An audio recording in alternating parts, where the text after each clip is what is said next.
everyday students come from different places of their homesteads just to see that they cross different water bodies and be in position to access education. Today we are in St. Luke, Bukakata, and we are going to hear first-hand stories from a teacher, a student, and a parent. As they leave their children to come to school, they have to cross water bodies and see to it that they make it in time for school and be able to do the same route back home. And this leaves their parents in uncertainty, and they're on their prayers to see that they have their children back home safe and sound.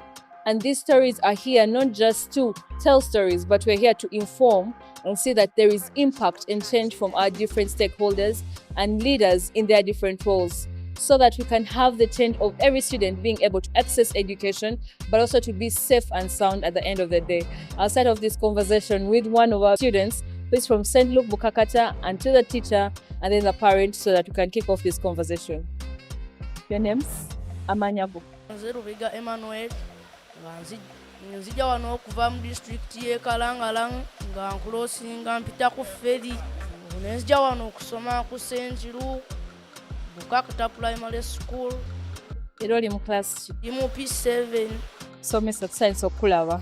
Kale nyabo. Amannya n'eddoboozi. Nze Nankabirwa Pauline nga ndi musomesa wano ku St. Luke Bukakata Primary School. Nvira kumpi n'ennyanja okujja okusomesa. Muzadde waffe omulungi. Science okulaba. Nsomesa okubasomera. Amannya n'eddoboozi. Erinnya Serwanga Abbas, omuzadde ku St. Luke Bukakata, nga nviira Kalangala nenzija okuweererera e Bukakata naye nga tukulosinga mazzi okujja mu disitulikiti y'e Masaka. Omusomi waffe omulungi. Njagala otuyiseemu mu lugendo olw'okuzuukuka buli kumakya n'otuuka wano ku ssomero. Buli lunaku nzuukuka ku ssaawa 11:30. Ninaaba neneetegeka. Nzigenda owera ssaawa 12 zennyini nga atandise okutambula. Nenzija neninda ekidyeri ekivaawo ssaawa emu. Tunuse enkuba neetusangako neetukuba ebita mu mbeera y'okusomoozebwa okw'amaanyi. Naye olw'okwagala okusoma kuba nze natandika okusomoka amazzi nga ndi mu P2. Ng'osomoka wekka oba ng'oli ne muzaddewo? Nga ndinze n'abaana bannange nga maama taliiko yasigaddeyo waka. Obudde obwo bwali buzibu nga oluguudo luli mu kukolebwa, amazzi ge mazzi. We twayingira mu P3, jjukira P3 ogenda n'ebitabo byo. Ebitabo ne bigwa mu mazzi ne tudda mu kulwana nabyo bijjayo. Mutya? Bigwa mujjukira gaali gatambula. Nga we kigwamu nkidda ku mazzi ne kigenda. Kati wano mu kufuna ebyo ebitabo wali osobola okuwuga? Kuba nali nayita muddamu kuwuga. Ng'ani yakuyigiriza okuwuga? Nalaba nga abantu abakulu nga bawuga. Ne ngamba nze asomoke ekidyeri lwaki nange sikigezaamu. Naye ngezaamu era kati nsobola okuwuga. Kuno okusomoka wali mutuseeko ne mufuna obuzibu obw'amaanyi ne mutuka nga mulabira ddala muyinza okubbikira ne mufa? Omwezi gwali gwa 7. Emu nga egenze ku service nga wasigaddewo emu. Kati we twagirinnya omwezi ogwo gwali nnyo gwa mpewo. Feri neewuguuma ng'eyagala kubbira. Abantu ne badda ku feri mu kulaajana ne balama. Ne twesigama ku Mukama ne tugamba Mukama tuyambe tulina wadde ka life jacket. Embeera yino etamye Mukama tuyambe ogituyiseemu. Mukama n'atuyamba ne tuyita mu embeera tutuukayo ewaka. Ate era maama kolo tetwamusangayo nga ffe tulina okunoonya emmere okufumba. Ate nga bali batwadde ne homework. Ogenda omaliriza byonna nga webase ssaawa 8 ate nga ssaawa 11 bwe olina ozzuukuka. Naye singa nze mba nfunye abannyamba oba kale ne wenfuna eggaali nga nsobola era olugoba wali nnyanguyirwa nnyo okutuuka kuba wano mulimu we tutuuka leeti ssaawa nga zigenda mu 4-3 nga tutuuka wano abantu wawanvu bano tuuka ku feri. Mbeera eyo tembeeredde nnyo bulungi. Neyanze kasooke ngende omusomesa. Abaana okuba nga basomoka okuva mu islands ez'enjawulo okutuuka ku ssomero, mmwe nga mmwe kibatwala batya abasomesa n'engeri okusoma kwabwe kutambula kutya ku? Abaana baffe tubaagala nnyo, in fact tuba respectinga nnyo olw'okuba nti baba balina okusala amazzi okujja. Abasomesa abamu tebakisobolako ddala, bagatya nnyo. Naye bambi ensoma yaabwe etaataaganyizibwamu olw'ensonga ebiseera ebisinga ku makya mubamu obudde bwe batwalako ferry emu ku saaviisi so ne wasigalawo emu kati singa baba bamiisinze ferry eyo kisoboka okuba nga kibaliidinga obutasoma ku olwo oba okujja ekikeereza ennyo n'olwekyo basanga lessons ezo ez'okumakya ziwedde ate n'ekirala baddayo nga bukyali ekyo kyo kiri ku daily basis oba olina obbata ssaawa 9 kati bano abali mu candidate classes n'abali mu classes eza waggulu bakaluubirizibwa kusoma extra lessons naddala ezitujja ku ssaawa 9 paka ssaawa 11 awo nti bambi bazisubwa baba tebasobola kuzisoma olw'ensonga nti baba balina okwanguwa basange ferry waliwo akatemerero okuva ku ssomero okutuuka ku ferry waliwo akatemerero so baba balina okutambula na bigere okutuuka ku ferry like basange nga tennasimbula basobole okugirinnya ate badde ewaka naffe tubasaasira kuba singa baba bamiisinze ferry eyo bakyayinza obutasobola kugenda waka ekintu kibakosa ennyo so tukaluubirizibwamu naye ate nga tubaagala nnyo babe nga bajja kusomera era twagala nnyo n'okulaba nga n'abalala bajja omuzadde owulira otya okulaba nga omwana wannyonnyodde n'omusomi alina okuzuuka 11 12 n'alaba nga ali ku mwalo okulaba nga ferry temuleka mwenga mu abazadde muwulira mutya kubanga ndabira ddala omwana okutambula kati ng'enkuba weetonya okuba wetwatuuse ekyatonya omwana ali ku mazzi njagala ombuyemu awo obulamu bw'omuzadde mwaka akaseera ng'alese omwana azisasudde ez'okusomero naye neera alina okusabira omwana atuuke tugeze kati okuva e Bugoma okujja ku ferry awaliwo distance then omwana era olina omuzuukusa ssaawa 10 osobole okugezaako atambule okuva e Bugoma ajja atuuke ku ferry awo alina okukakkanamu atajjukira nti ferry tagisanga ng'eryawo epaakinze erinze ye ferry erina obudde bwegenderako okuva e Buruku okujja e Kakyanga kati distance eyo omwana wagenda okutuukira ku ssomero nti asanga akoseddwa oluusi banne baba bamusomyeko dda bingi byafiirwa sometimes n'ekirala nti obulamu bw'abaana baffe butambulira mu lusuubo nti tusuubira nti singa babeera tebalina life jacket abazadde naffe ensimbi si ze tulina kuba twetaaga batambudde mu bulamu obulungi naye okusomozebwa kw'amaanyi nnyo otusisinkana ne bazadde bannange bangi abayita mu mbeera bw'etyo ey'okusomozebwa simanyi bwe nsobola kyogera kubanga mutuufu waliwo okukaluubirizibwa tusigala mu ssaala Katonda bw'agenda nadda n'atuuka ate ekirala nti ebyo ddala bafiirwa nnyo okuva e Kakyanga okutuuka wano kiyinza omwana omutwalira tugeze era essaawa etya ssaawa nnamba kuba bigere muzadde tolina kasente kasobola kugula kagaali ate togenda kugulira omu kuba osangibwa ng'olina abaana 4 tosobola kugula life jacket sinnya kuba tetulina sente sobola zikola ki zigola because tusigala mu ssaala ko ku ferry kuliko life jackets oba nazo zaakusasulira oba tekuliiko wadde ababeera ku ferry batunuulira muntu mukulu tebatunuulira mwana muto kati safety yabeerera nyamutuufu obulamu bw'abaana obwo tusaba busabi Katonda yakuuma neyanze ferry mugisasulira ssente mmeka yabwereere wali ofunyeko omusano yambalako life jacket sigufunangako kuba we twayogerako n'abakulu abo ku ferry naye batugamba tebayinza bikuwa nga ferry tefunye buzibu bataasa omuntu nga tugeze ferry efunye obuzibu awe bazireeta kuba ebigundi byazo ku ebiri ebintu ebyandisa mu kutaasa abantu kuliko obwato kuliko life jacket entono n'ennene kati so ku ferry okwo ebyokwerinda byokwo ebiri nti singa omuntu singa abagudde mazzi basobola okutaasa naye nga yo life jacket bagikuwa paka nga watuusewo obuzibu buzibu bumala otuuka ne balyoka bagikuwa wangi omala gwa mazzi ne balyoka bagikuwa olinayoko ku mukwano gw'omanyi nga tamanyi kuwuga ye bangi nnyo okubeera ne bato bange nina wano bato bange abalala 3 omundi naye mu P7 omulala ali mu P6 omulala ali mu P2 ffe tulimu ng'abamanyimanyimu ati nga naffe akatini ke tumanyimu tetuyinza nti oba ferry efunye obuzibu naffe tukyase bato baffe ferry yahandeka emirundi mingi naye olumu baagaana okuntwala n'embeeraawo nagenda olaba ng'obudde bugenze nnyo nga mu kkubo ntyayo okuddayo emabega ku ssomero ate n'amaato gagenze neesulaawo kuba waliwo abakuumi N'osula ku mwalo. Nensula awo mu strawbag abantu we batuula okulinda feri. Nensula awo nenninda. Yakeera netandika okukikka nenninnya kwolwo saasomolo nendumisinga olw'okusomero ne linsuba. Bannange ne basoma nagenda okuddayo ku lunaku olulala nga baŋŋamba kopolola notisi ewatazze ebyakuyiseeko bye bingi. Ali nange nendaba nga ekyo kituufu. Omusomesa olina cases zikotuuseko zenkanawo obungi oba abaana obutasobola kujja ku ssomero lwakuba enkuba etonnya oba ferry ebalese oba wabafunye obuzibu ku mazzi nga bajja? Cases nyingiko.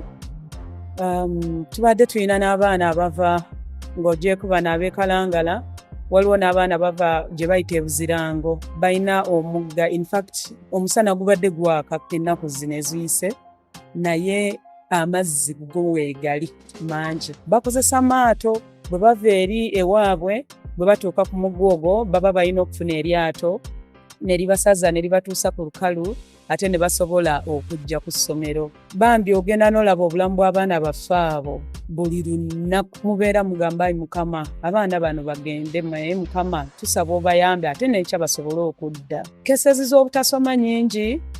Mu wiiki eno twafunyeewo keesi emu kawala kaffe kaganda koono akato bakatomera kaali kava eri ekalangala nga kajja ku ferry ne bamutomera so n'atasobola kujja. So ffe bwe twatuuka wano nze bwe natuuka mu class nabuuza omwana yabadde ki nti mulwadde kuba bano banna abamu abeeno tebategeera kyatuukawo. But later nagenda ne mbuuza ne baŋŋamba nti omwana bamutomedde.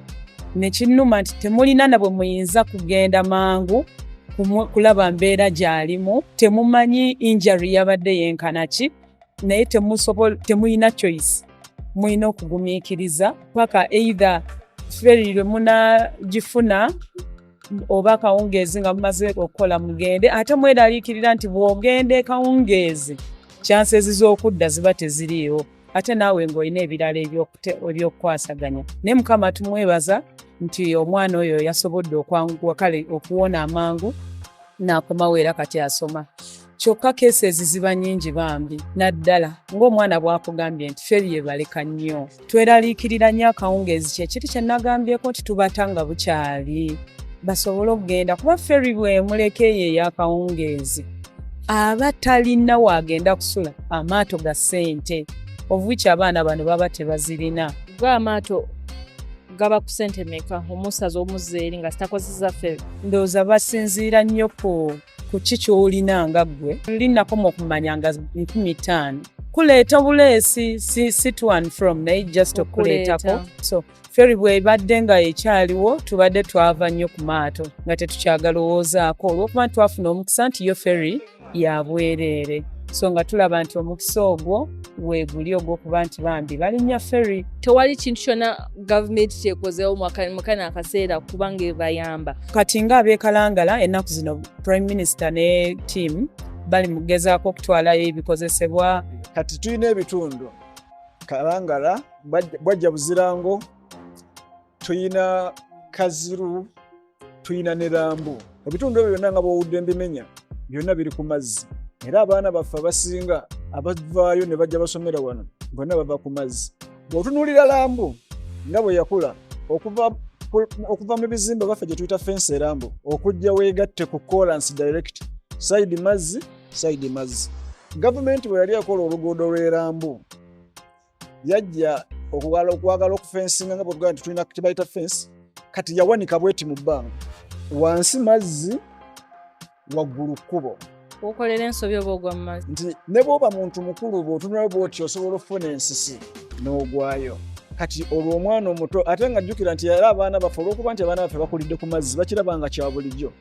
Kyokka omwana oyo okutambula okusomoka amazzi ago gabeera muno. Omwana w'e Buzirango bw'aba ajja ku Sentiruku ku ssomero ajja n'ebika by'engoye bibiri, ajja muzaasiibamu n'amala okusala amazzi awo alyoka ayambale okujja ku ssomero. Naye ate nawo era waliwo distance okuva e Buzirango era okujja okutuuka ku ssomero wano. Awo tugambira nti oba kyandibadde kyetaagisa nti sinakindi nze ndowooza n'okulowooza nti oba abaana abandi badde bava mu bitundu ebyo byonna twandibadde tubakwata omundi guno tubayigiriza okuwuga basobole okubeera nga chance eyo bwejja basobola okwerwanako kuba mbutuufu abazadde bangi ng'ono omuto bwagambye nti ye amanyimanyimu kati abaana abasinga tukuza bakuze tubakuliza waka ffe bataata tugenda mu nnyanja ne tuvuba tetuwa baana chance kubayigiriza kikirimu tumanyi okuwuga abato tebamanyi kukola ki kuwuga naye bandibadde beetaaga ki nze nandibadde nsaba nti wabaawo omukisa kati ng'abaana abeebwajja abaana abava ekalangala abaana abava eramba abaana abava ekaziro abo bonna baana ba ku nnyanja